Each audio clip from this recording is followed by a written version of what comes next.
that are Bill, going out there. And yes, I think you know the data US better than I do. But the Bill, the data showed that everybody with a high dose had a side effect.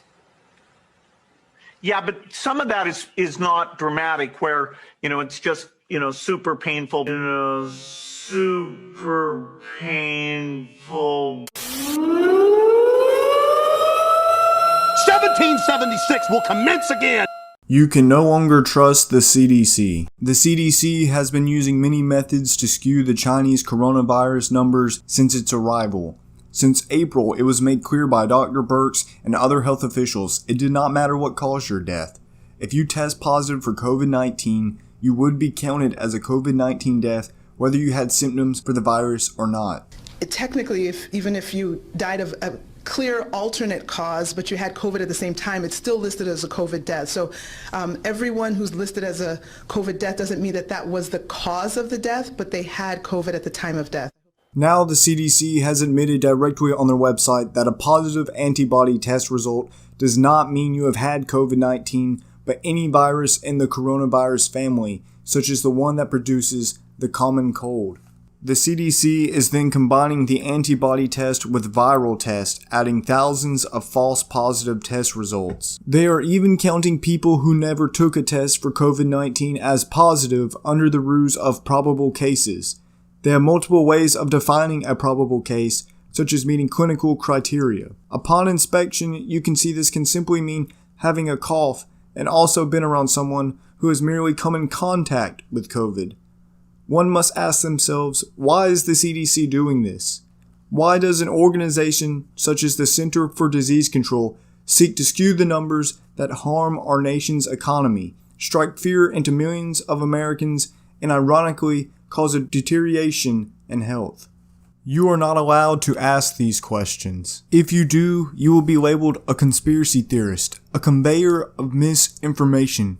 They want draconian-like control not just over our country's health protocol, but our politics.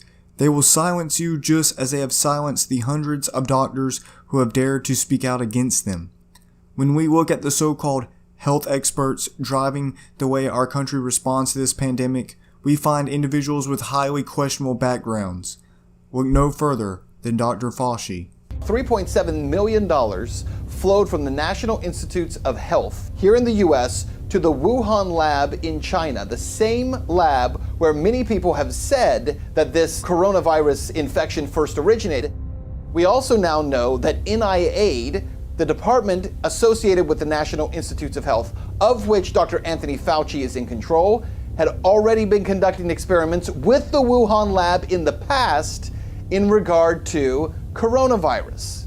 Perhaps even more sinister than Fauci is self-proclaimed medical professional and globalist scum Bill Gates. After Gates' name came up in connection with Epstein and MIT Media Lab, Gates gave a statement to the Wall Street Journal where he insisted he did not have any business relationship or friendship with Epstein. But new reporting from the New York Times outlines numerous meetings between Gates and Epstein and a conversation with Bill and Melinda Gates' foundation, a connection between their foundation and J.P. Morgan to set up a charitable fund that would financially benefit Epstein. You know what I want to know? Why? Joining me now, one of the New York Times reporters from this story, James B. Stewart. Gates says, no relationship, nada, nothing. You report these two men met at least 6 times. What does Gates say about that?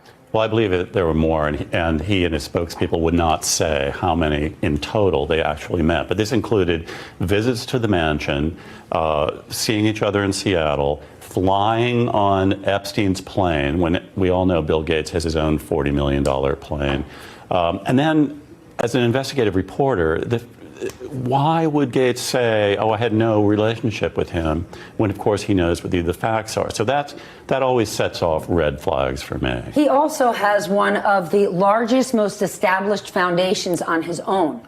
Yes. Why would they ever set up a charitable trust benefiting Jeffrey Epstein? Well, What's the explanation? not only does he have the world's largest charitable foundation, but one of their primary missions is to help young women in underprivileged countries. Jeffrey Epstein was preying on young women from Eastern Europe, from South Africa, luring them into his web. And it's the antithesis of what the Gates Foundation stands for. And by the way, there were Gates Foundation employees who were horrified when they realized what Jeffrey Epstein had done and was saying, we don't want to have anything to do with this, and yet the project went on. But what is their motivation?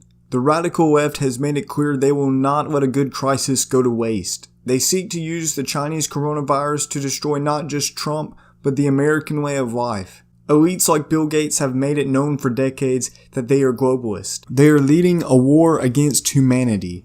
They speak of depopulating the planet. They make their plans clear. What big tech will label as false information yesterday will become accepted fact tomorrow. We are in unrivaled times. Our cities are in chaos, health experts drive our nation's politics, and mainstream media is pushing identity politics to new extremes. You may find yourself afraid and confused, but you should know that there are things you can be doing to prepare in these most uncertain times. Have a get-out plan to get to a safe, rural location in case of a crisis. Learn self-sustainability, practice your Second Amendment right, and most importantly, cling on to truth and get close to God. Greater than self-preservation, though, is the willingness to push back against the deep state, radical left, and anyone who seeks to destroy the way of American life. You are the resistance. By becoming a Patreon or donating to the National Maverick and subscribing, you are joining the thousands of other patriots who refuse to let our nation fall into the hands of those who despise it. To the big tech companies, be warned, your time of censorship is over. You can fact check our videos and mute opposing health experts, but the voices of proud Americans rising up across the nation can never be silenced. Freedom of speech is our God-given right, and we intend on using it. Get more information on coronavirus at thenationalmaverick.com/getthefacts.